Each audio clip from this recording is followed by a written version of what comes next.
My life turned upside down the day I discovered my wife's affair. For over a year, she hid it from me, with a man from work. The lies, the deceit, it all came crashing down. She pretended everything was fine, even while planning weekends away with him. I had to protect my children and reclaim my life. This is a story of betrayal and resilience.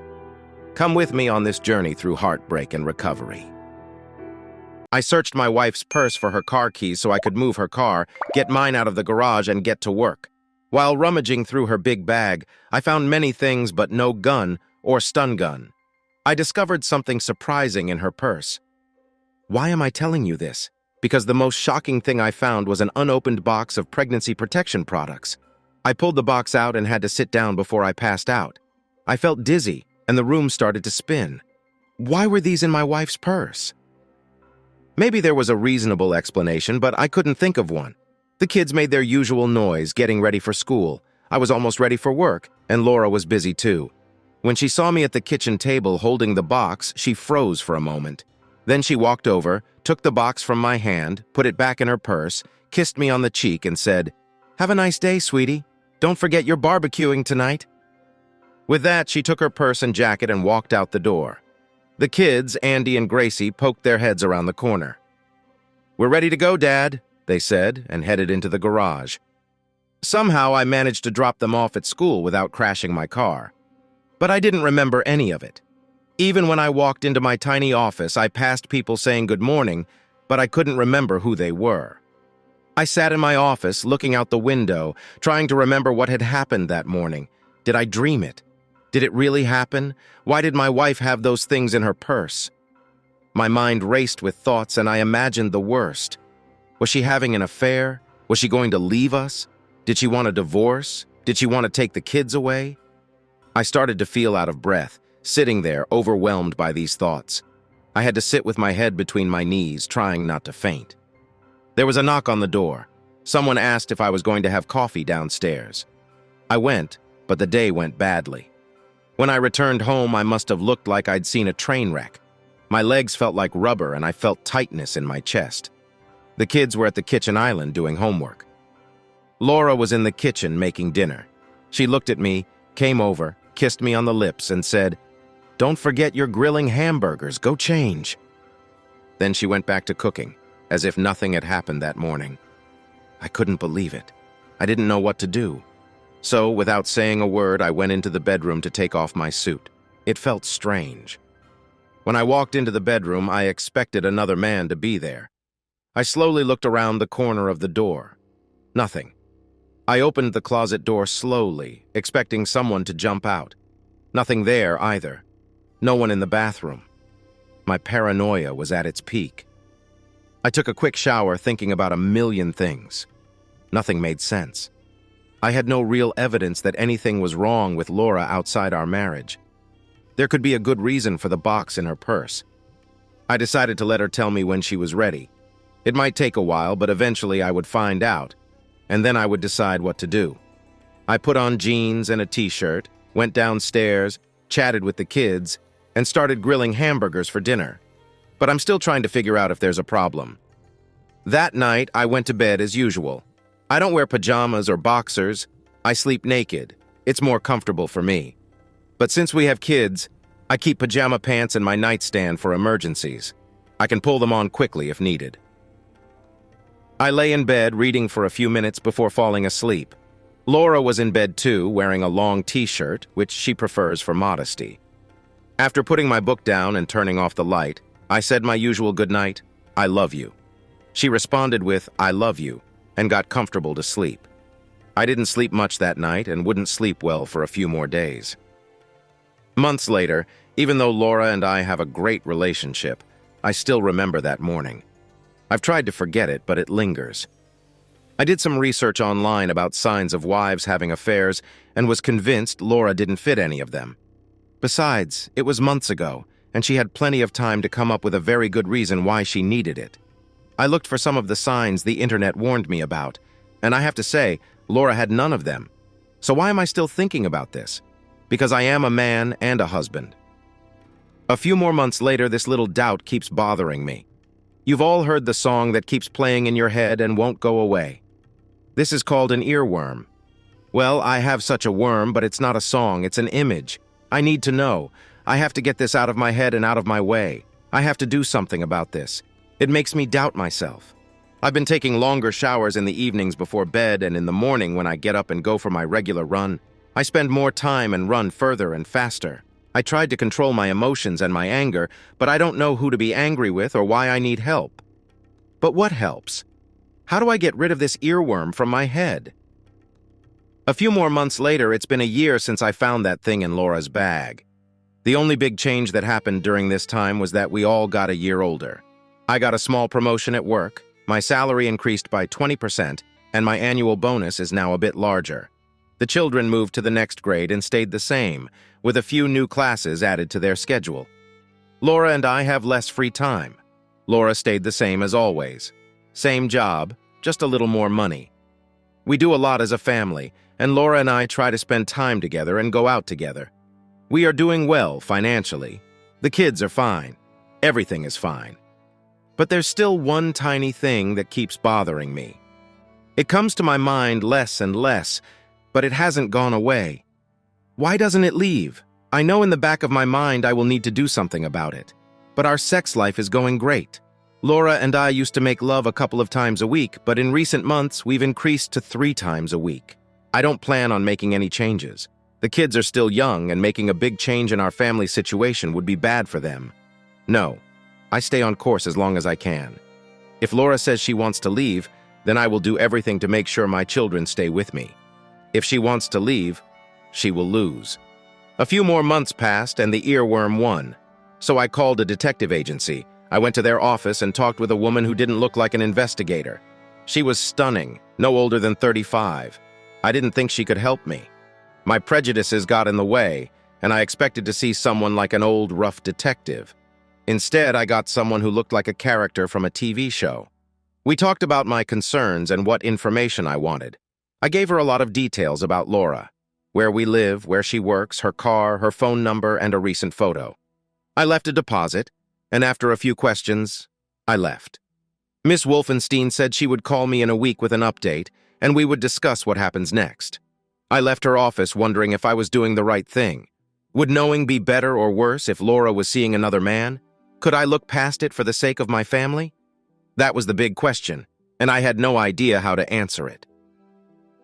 2 weeks later, I got a call from Miss Wolfenstein. She had a preliminary report for me. She wanted me to come to her office, and then I could decide whether to stop the investigation or continue. So I went.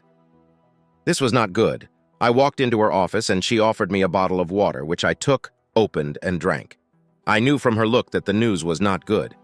She started talking. It turns out Laura is seeing a man a little younger than her. His name is Trayvon Williams. He is single. I have a photo of him with Laura. They are holding hands. Laura and I are both 35, and her lover is about 25. He is tall, handsome, very fit, and black. He is not very dark-skinned, but he is black. My mind was spinning, and I didn't hear much of what she was saying.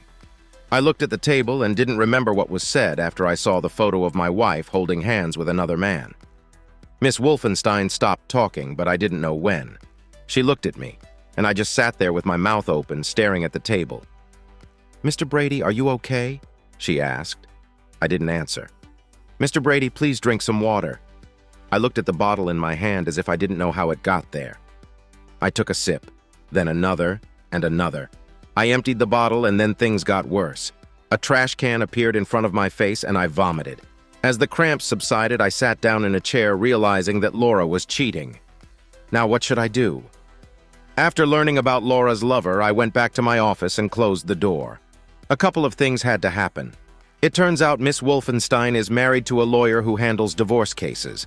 She gave me his business card and said he would call me to talk about options. He called, and quite quickly. His name is Jordan Walters. He's a local lawyer who handles many types of law, including family law. I checked online, and he has a great reputation. He wins cases for his clients. So I went to see him. That meeting was very informative.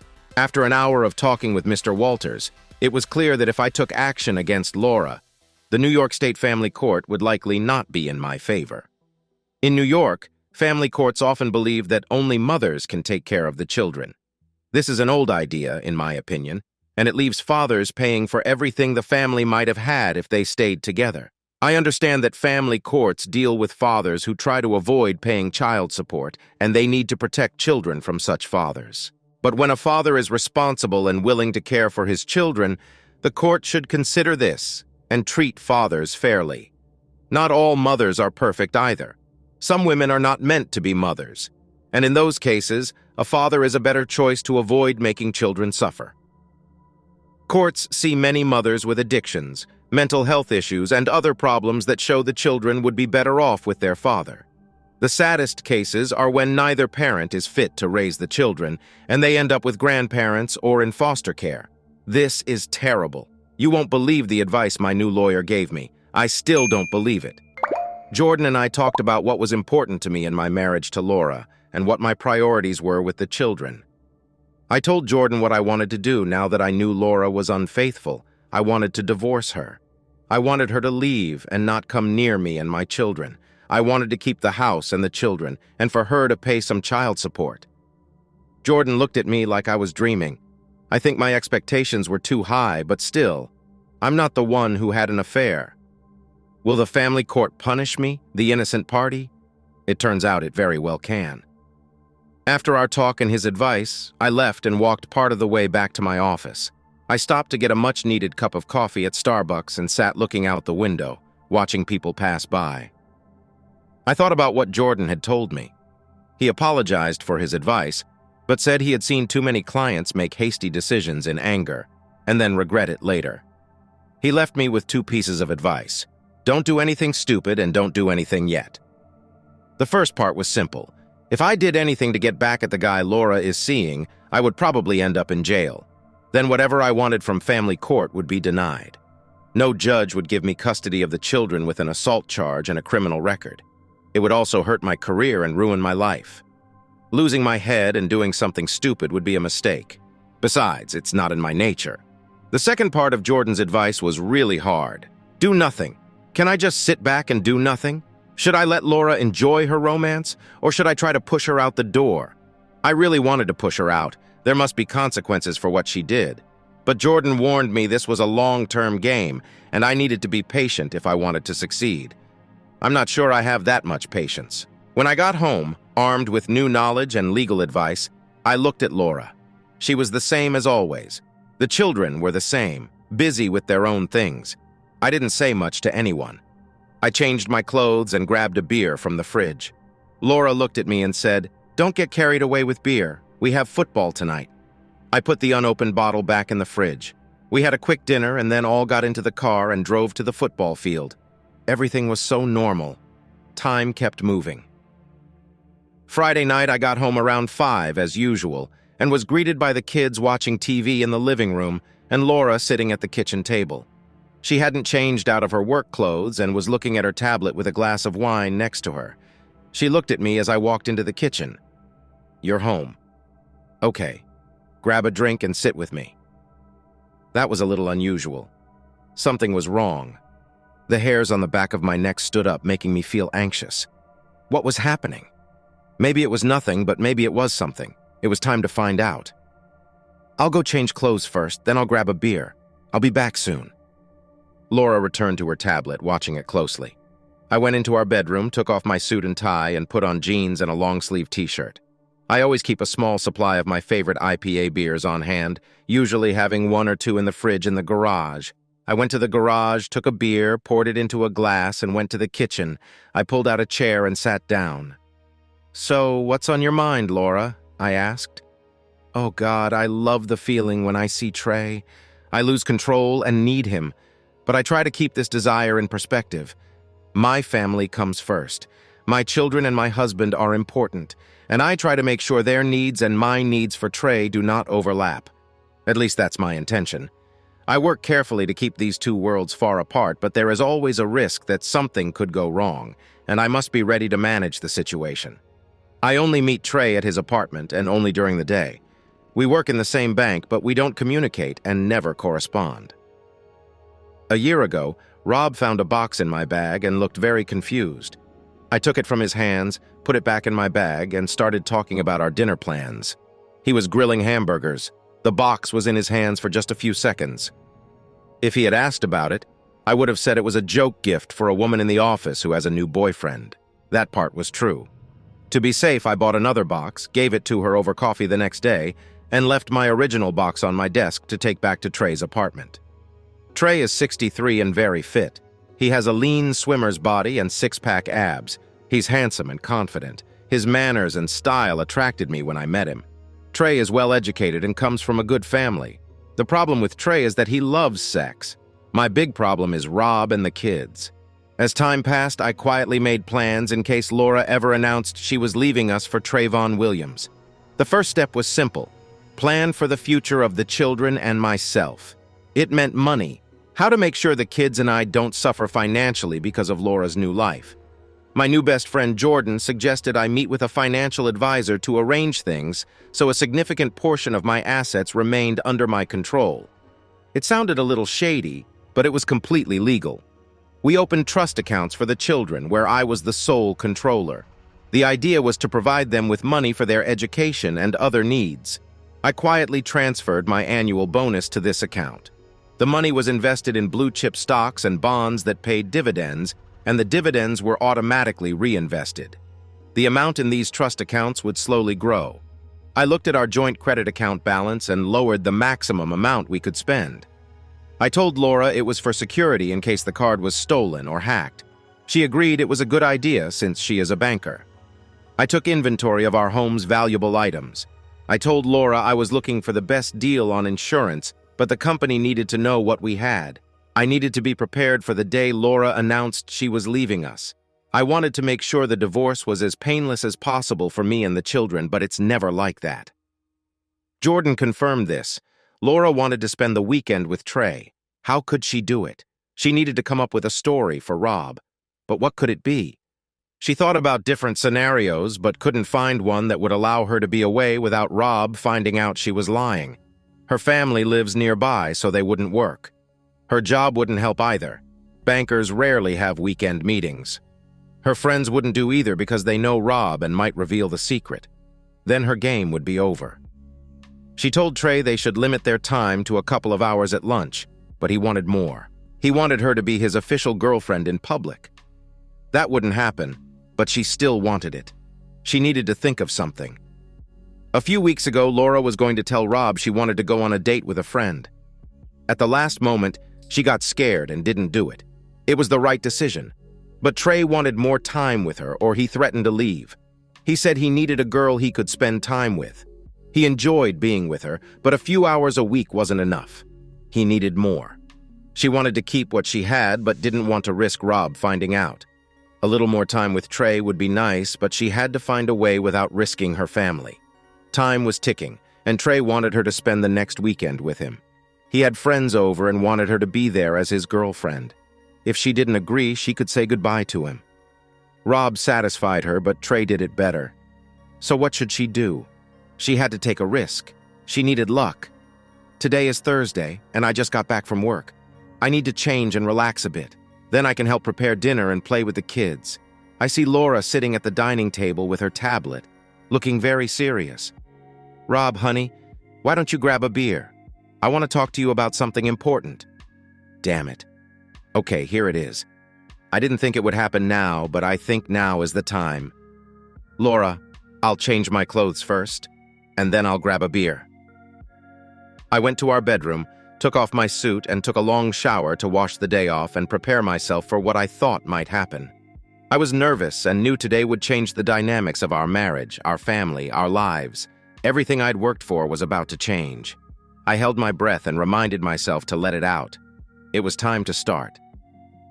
When I returned to the kitchen, I noticed Laura was clearly nervous. She raised her glass of wine, and I noticed her hand shaking slightly. Yes, something big was coming. I went to the fridge, found a can of IPA, and poured it into a glass. I sat down at the table and took a sip. So, what's on your mind, honey? Rob, I want to talk about something that may upset you. I'll tell you right away that I love you very much. Laura's words made me frown. Why remind me of this now, Laura? Just tell me what you need to say. Laura flinched slightly. She looked carefully at her glass of wine. Honey, a friend asked me to go with him to an event. I told him I would. It's just dinner. He's meeting some friends from school and doesn't have anyone to go with him. Everyone else will be with their dates, and he doesn't want to feel weird about it. I said I would talk to you. Let me get this straight.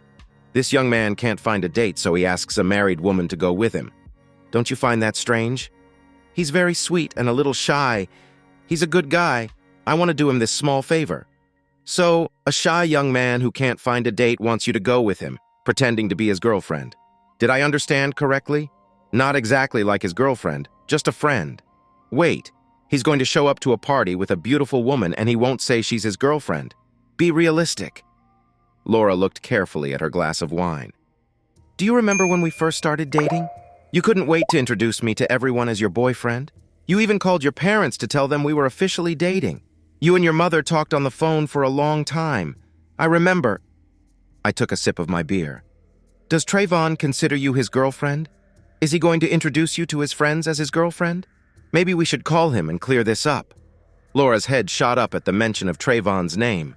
She looked at me, realizing I knew about him. Come on, Laura. You and Trayvon have been together for a while. He just wants to make it official in front of his friends. What? How? So, after your weekend with your boyfriend, there will be consequences for spending time with him as his girlfriend? Laura tried to explain. Honey, I'm not his girlfriend. Come on, Laura. You and Trayvon Williams have been dating for almost 2 years, and now you're saying you're not his girlfriend? Be realistic. Laura suddenly fell silent. I continued, Okay, when is this date with your boyfriend? He wants me to go with him on Friday night. It's just dinner with his friends. That's what he said. Like I said, maybe we should call him and clarify a few things. No, that's not a good idea. I don't want to bother him. I was tired of this discussion. Are you coming home Friday night after dinner, or are you staying with Trayvon? I was thinking about staying with him for the night, now that you know. Okay, but before you spend the weekend with your boyfriend, you need to know this will change everything between us. Laura tried to interrupt, but I raised my hand. I know it's the 21st century, and old ideas of marital fidelity might seem outdated. I don't own you and can't tell you what to do, but I'm very disappointed in you and the way you've deceived me. If you don't want to be married to me anymore, have the courage to tell me. Don't go behind my back. Darling, I love you very much. Our marriage comes first for me. What I have with Trey is just something I need right now. I won't need this for long. When it's over, you and I will be the same as always. Right. You're really good at deceiving yourself. Go be with Trey if that's what you want. But don't think I won't make some changes in response. I finished my beer, got up from the table, put the glass in the sink, and left the kitchen. My wife made her choice. Now it's my turn to make mine. She looked at me as I walked away. Friday morning, there was a bag of Laura's things at the door. I went into the kitchen. The children were having breakfast. Laura drank her coffee in silence. I took a cup of coffee and sat down with the children. I looked at Laura. When do you plan to return? She looked at the floor. Probably around noon on Sunday. Amazing. Friday night dinner turned into a full weekend. Remember the consequences we talked about? Children, let's go. I'll take you to school. Mom will be away, so I'll pick you up today. The children looked at their mother as if asking where she was going. Laura didn't say anything. We went out, and that was it. Laura had butterflies in her stomach. What had she done? Maybe she had made a mistake with Trey, but he was amazing. Rob was great, but Trey was just great. She needed him. When Rob said there would be consequences, she wasn't sure what he meant. Trey said Rob couldn't do anything. If Rob tried, he would be the loser. If Rob wanted a divorce, Laura would get the kids, the house, and Rob would have to pay her for years, at least until the kids graduated from college. He wouldn't want to be away from his children. He loved them. He would let her do what she wanted. He had no real choice. My wife thinks with anything but her brain. I'd never say she's stupid, but what she does is stupid. I called my lawyer Jordan and told him what was going on. We discussed what it meant. He reminded me to stay calm and focused on the long-term strategy. This was just one battle in a big war ahead. So, on Friday night, while my wife was with her boyfriend, I started realizing the consequences. I moved most of Laura's things from our bedroom to the guest room. It has its own bathroom, so it's not a huge inconvenience. This meant I'd have the master bedroom to myself. I don't want to share my wife, and her spending the weekend with her boyfriend was the last straw. Andy and Gracie were curious about why I was moving their mom's things. I told them, "You can talk to your mom about it when she gets back. She'll explain everything." They were too young to understand cheating and its consequences. I'm not sure their mother understood either. Laura felt tense on Friday. Rob and I avoided each other before leaving for work. I packed a small bag. This was the first time Trey and I would spend the entire night together. I had told Rob it was just dinner, but it was actually a whole weekend. I wouldn't be home until Sunday afternoon. I guess you could call it a lie. I was nervous all day on Friday. Trey came into my office several times, smiling like a kid at Christmas. After work, I went to his apartment, which was nearby. I told him I needed a shower and some wine to ease my nerves. I realized that night I had crossed a line. I was going on a date in public with a young man who wasn't my husband. For a moment, I wondered if I was doing the right thing. Maybe it was too much. But he made me feel so good.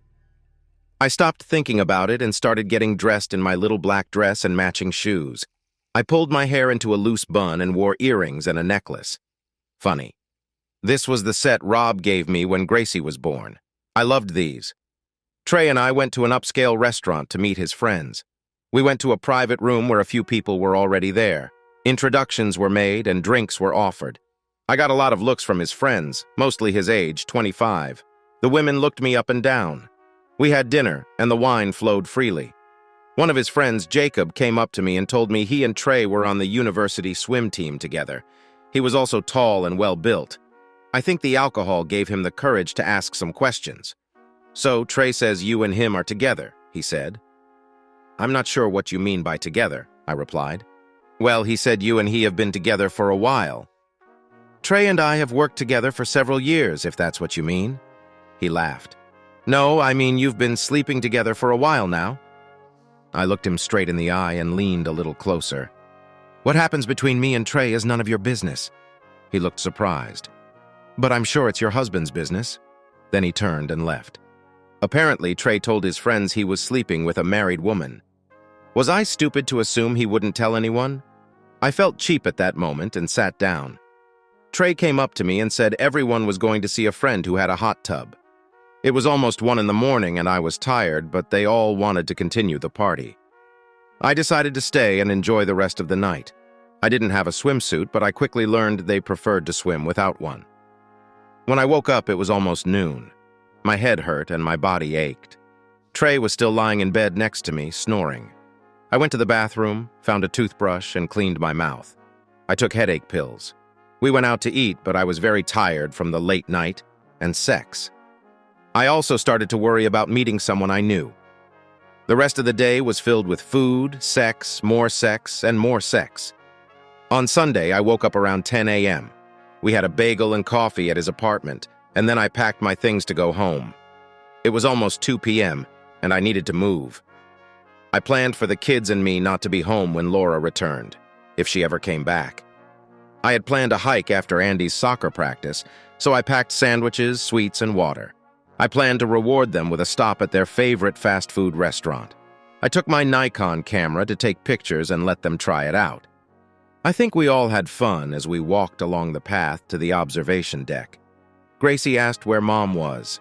I stopped to think about it for a moment, tried not to think about it, and told her that Mom was helping a friend over the weekend. Gracie asked when Mom would be home. I told her probably today, but if Mom wasn't home when we got back, she could call her. That was the end of it. I tried not to think about Laura. When I got home, it was obvious that Rob and the kids were gone. I went to our bedroom to unpack my small bag and put my clothes in the wash. The bedroom looked a little different, but I didn't understand what was wrong until I opened the closet door. All my clothes were put away. Damn it. I went to the bathroom and all my toiletries were gone. Crap. I ran to the kids' rooms. Nothing had changed. Then I went to the guest room and found all my things in the closet and my toiletries in a box on the bed. Crap. I sat on the bed to think about what to do. Rob needs to understand that my dealings with Trey have nothing to do with him. He is completely separate from us and our marriage. I decided to put my things back in their places. It took a while to move everything back. Just as I was finishing around dinner time, I heard the door open and the kids started talking. I went to the kitchen, and the kids hugged me and told me about the great trip I had missed. They said Rob let them use his expensive Nikon camera to take photos during the hike. Rob told them to wash up while he started cooking dinner. He looked at me as if I were invisible and said nothing. He went to the kitchen, opened the fridge, and started taking out food for dinner. I decided to try to talk to him without the kids around. "I saw what you did with my things and put everything back in place." "Wonderful," he said with irritation. "It was just one weekend, Rob. One weekend of our entire lives." He looked at me with an expression I had rarely seen. "When are you going to see him again?" "What do you mean?" "I mean, when are you going to sleep with him again?" He lowered his voice so the kids wouldn't hear. When I didn't answer right away, he turned away. "That's what I thought. Get lost and leave me alone. I'll feed the kids." I went back to the bedroom to put my things away. Gracie came in and asked where I had been all weekend. I was surprised by her question, so I told her I was helping a friend. She nodded and left. After dinner, I put the kids to bed. Rob went into our bedroom and started moving things again. He grabbed armfuls of my clothes from the hangers and threw them on the bed in the guest bedroom. He retrieved the box from the hallway and threw all my toiletries into it again. He moved my dresser into the hallway and then the guest bedroom. Then he closed the door to the master bedroom and sat in the chair, trying to remember what Jordan had told him. Not to push too hard yet, but to let her know her decisions and actions have consequences. He didn't care if he had to move her stuff every day. He was determined to do it and to never share a bed with her as long as she wanted to be with another man. If he wasn't good enough for her, she could leave him alone. When I finished putting the kids to bed, I knew Rob was moving things around again.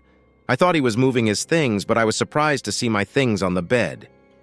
Crap.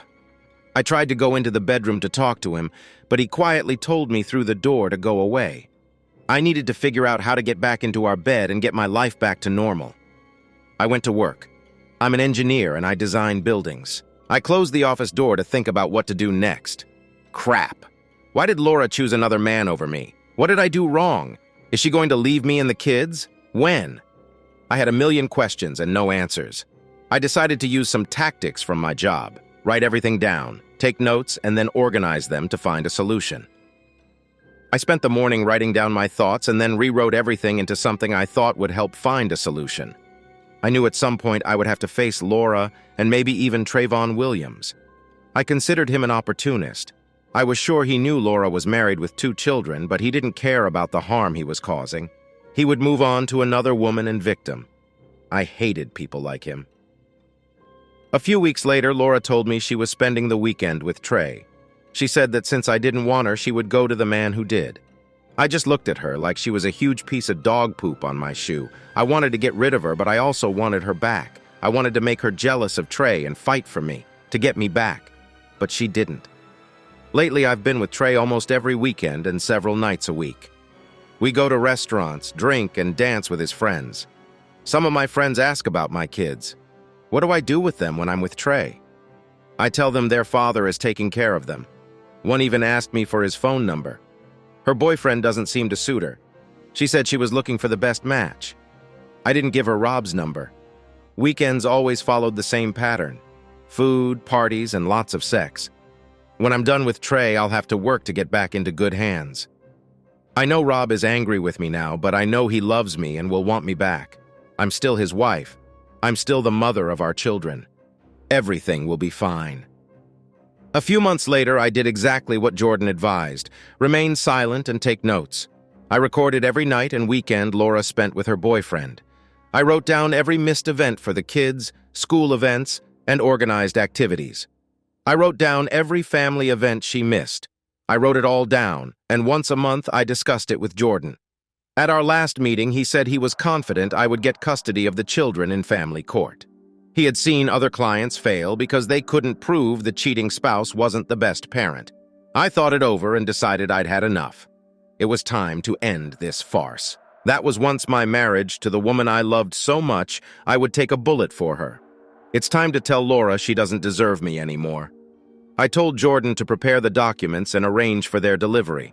I planned to let Laura know in advance to avoid the embarrassment of someone coming to the bank. I chose Sunday when Laura returned from her boyfriend's. The kids were in bed. I grabbed a beer from the fridge and poured a glass of wine for Laura. She looked at me as if I was passing her a glass of poison. "Laura, we need to talk." "Rob, what do you want to talk about? We barely talk." "Well, now we need to.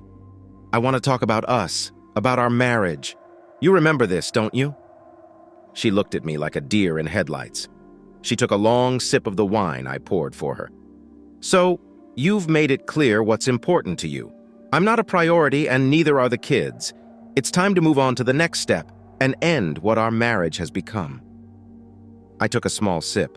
Laura didn't say anything, so I continued. "You must stay home tomorrow morning." "Why?"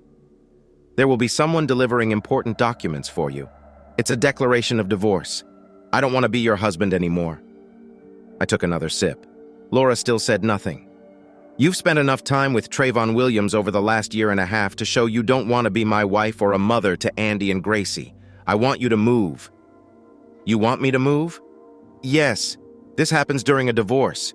You can be with Trayvon Williams as long as you want and not worry about me or the kids. We can live without worrying about you." "Why? Why? Are you serious? You've been with your boyfriend for a year and don't know why? I want to get rid of you. Think about it yourself." I tried not to scream, following Jordan's advice. I took another sip and continued. "We will split all our assets equally, and the house will be put up for sale. I will have custody of Andy and Gracie, and you will pay child support and contribute to their education fund. You can take any furniture except the kids' things." I took another sip. "All this is in the documents you will receive tomorrow. Take them to a lawyer and have him contact mine. His business card is in the package. I don't want to discuss anything else. You've made it clear what you want. Now you can have it." I got up and left. Laura was still sitting at the table. I finished my beer and went to my bedroom. The next morning, Rob dropped the kids off at school, and I waited in the kitchen for the person delivering the documents Rob had mentioned. I called work and told my boss I needed the day off.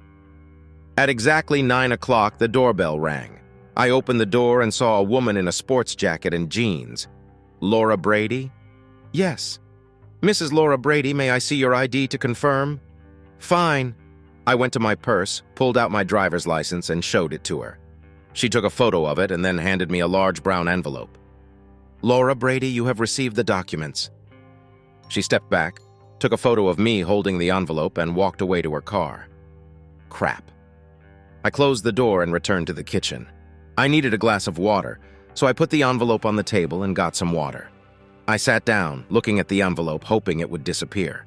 It was the result of my time with Trey and the feelings he gave me. Was it worth my family and life? Crap. At 10 a.m., I got a call from Jordan's office confirming the delivery. They offered to send a photo, but I told them it wasn't necessary. This was the first day of my new life. I called the bank where Laura worked around 3 p.m. and asked about her. The secretary said she took the day off. I knew what time they finished work, so I went to the bank and waited. I wanted to talk to Trayvon Williams. I found his car and sat on the hood, arms crossed, waiting. Around 5:15, I saw him walking towards the car. He noticed me and stopped. He looked hesitant, even though he was taller and probably 20 pounds heavier.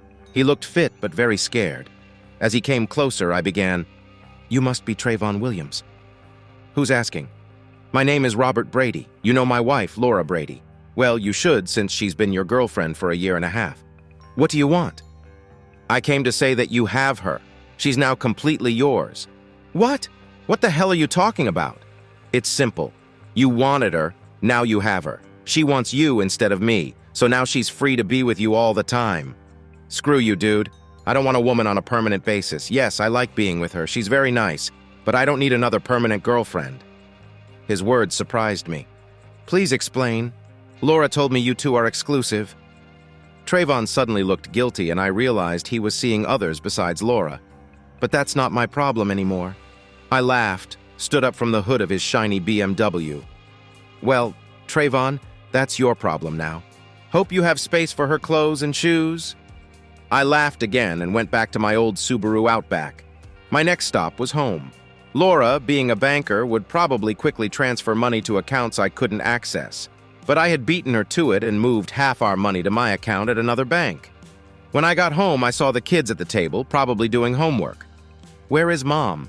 Gracie asked. "I think she's upstairs," I replied. "Thank you." I walked up the stairs and went to my bedroom to change clothes. I heard Laura blowing her nose in her bedroom. I intended to ignore her, just as she had been ignoring me and the children for months. I changed and went back to the kitchen to start preparing dinner. A few minutes later, Laura came downstairs without saying anything and drove away. I looked at the kids and said, "I think she went to help that friend again." They shrugged and continued with their activities. Laura was upset that Trey wasn't responding to her messages, so she drove to his apartment. He let her in but asked why she came.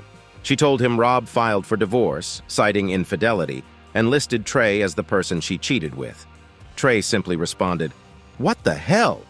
and walked into the kitchen to grab a beer. He looked at her and asked, "What do you want me to do?" When she didn't answer right away, he continued, "Your husband found me at the bank today to tell me he was kicking you out. He even asked how much space I have in my closet for your things." I didn't answer him. What should I have said? That we are just sleeping together and that's all. You introduced me to your friends as your girlfriend. Am I your girlfriend or just someone you like to have sex with? What do you want from me?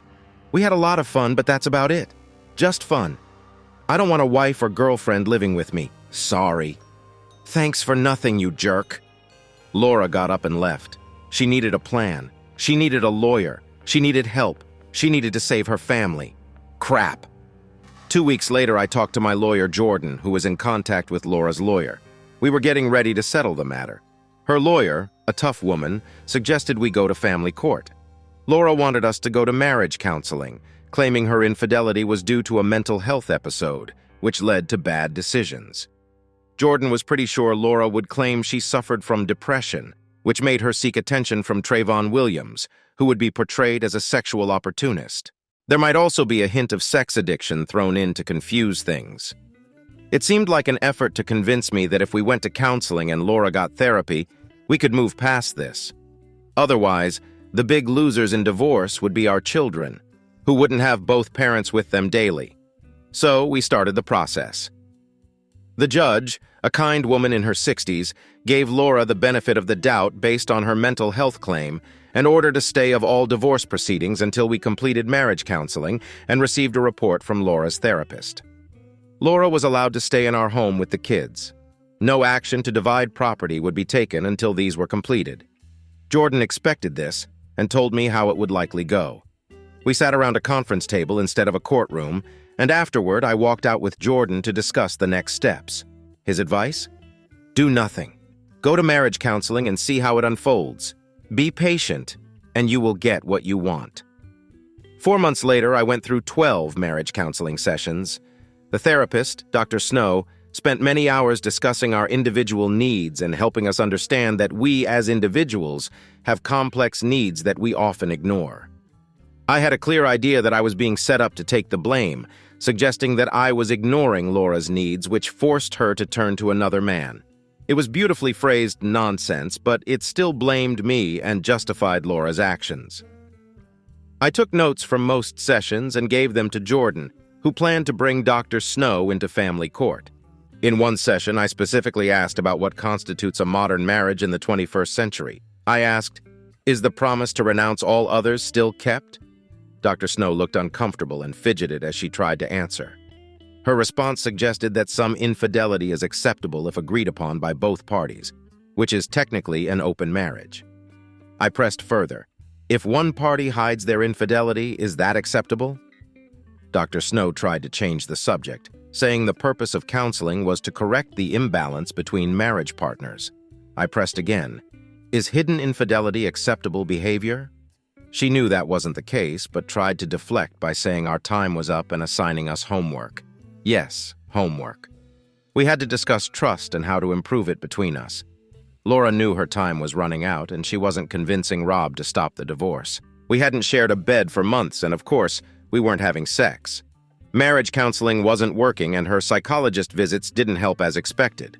The doctor's report said she wasn't crazy and knew what she was doing with Trey.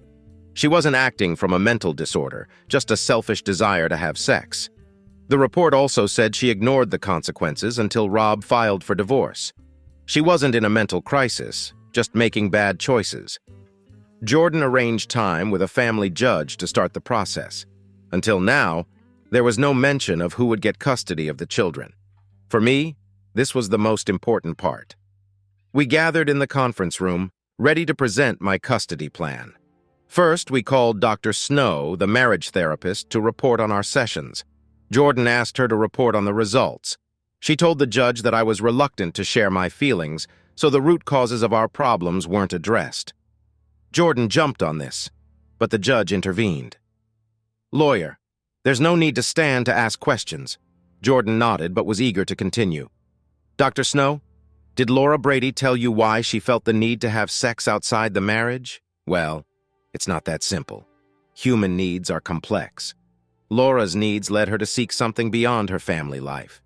So she wanted sex with another man?" "Yes, but it's not that simple." "Please explain how it was complicated for Laura Brady." Laura's need for self-actualization led her to go beyond her ordinary life. Self-actualization, the highest level in Maslow's hierarchy of needs, where one's potential is fully realized? Yes. So you're saying Laura was bored with her husband and life, which led to a long-term affair with Trayvon Williams? Dr. Snow looked confused. Jordan glanced at the judge, who was also puzzled. Let me rephrase. Was Laura's way of achieving self-actualization respectful of her husband and children? I'm not sure what you mean. Well, does self-actualization require having sex with others outside of marriage? No. So wouldn't it have been better for Laura to tell Robert about her need for a sexual relationship with Trayvon Williams? That should have been between Laura and her husband. Did she ever tell him about her plans to have sex with Trayvon Williams? Well, eventually, yes. This was right before she planned to spend a weekend with Trayvon Williams and his friends, even though they were already having sex regularly? Yes, I guess so. So Laura hid her relationship with Trayvon for over a year. Does this show respect for her husband? Well, it depends. Depends on what, Dr. Snow? It's clear Laura disrespected her husband, Robert Brady, and their children, Gracie and Andy. I have no more questions. The judge asked if Laura's lawyer had any questions. There were none. Dr. Snow was allowed to leave, but was warned she might be called back. Laura's reports from the marriage counselor and therapist didn't help her. I wanted it all to end so I could go home. The judge called a break, and I got up to talk to Rob. I was going to beg him to stop this and return to being a family. I wanted my children and a normal life back. I realized being with Trey, no matter how good it felt, was a mistake. We had no future together, so I needed to save my family. My mother told me many times that I was stupid and needed to beg if I wanted to save my marriage. After the break, Rob's lawyer gave the judge detailed records of every time I was with Trey and every family event and school activity I missed. It didn't look good for me. My lawyer argued that despite my time with Trey, I was still a good mother and the children needed me. The judge's look showed how she felt. Rob's lawyer presented a child care plan, suggesting I would still have time with the kids, but Rob would be the main caregiver. The judge looked at the lawyer and asked if we had any more evidence to help with the decision. Since we didn't, the meeting ended and everyone left. I wanted to talk to Rob, but he quickly left with his lawyer. I was still living at home, so I thought I could talk to him later. I returned home from the family court hearing, gathered the kids, and we went out to eat. They didn't ask where their mother was, and I didn't offer any information. I thought she ran to her boyfriend to talk to him, but he had been distancing himself from Laura lately. I was ready to move on to the final stages of this nightmare. I wanted the judge to approve my settlement plan so I could move on with my life. 2 weeks later, I was back in family court with Jordan, and Laura was there with her lawyer. I hoped it would end today. When the trial started, the judge thanked us for our patience while she reviewed the documents. It sounded very formal and unemotional, and I admit I wasn't listening carefully. Luckily, Jordan nudged me to listen. I was lost in thought, thinking about all the trouble Laura caused by being with Trayvon Williams. Disrespect, betrayal, ignoring the children. If she wanted another husband, she should have said so 2 years ago. But no, she hid her infidelity and put my health at risk. I started listening again and was glad I did. I got almost everything I wanted. The most important thing was child custody, and we got to stay in the house. Since I earn more than Laura, I would be responsible for the mortgage, but she would have to pay monthly child support and contribute to the children's education funds. It wasn't a lot for her, but the judge ruled she would have liberal visitation, which would also require expenses. Essentially, I would continue paying for everything I do now, and Laura would pay a little for the educational funds. I considered this a victory. The judge gave Laura 30 days to find a new place to live and said the divorce would be final on that date. Holy crap. I thanked the judge, who smiled and nodded at me. Then I shook Jordan's hand and hugged him in gratitude. As I was leaving, I stopped to talk to Laura. We hadn't spoken much lately, except about the kids, the house, or family matters. "We need to tell the kids together that you're moving. When can you do this?" She looked at the floor and replied, "Why not this weekend?" Okay. I left it at that and went home. Laura arrived 5 minutes after me, and we actually sat down at the kitchen table and watched each other for the first time in a long time.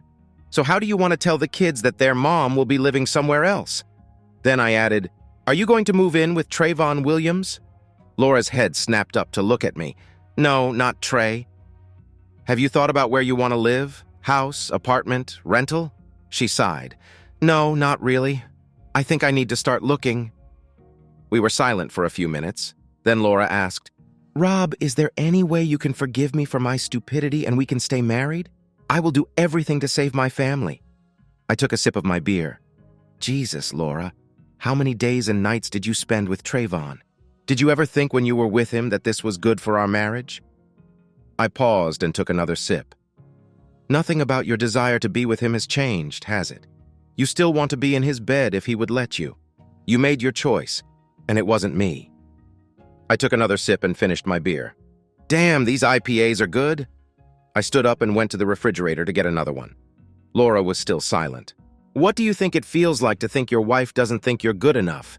That she chose to spend time with another man in his bed and let her husband think he had a wife who put her family first? But I didn't have that. I had a wife looking for another man for sex, and then she exposed it to me." Crap.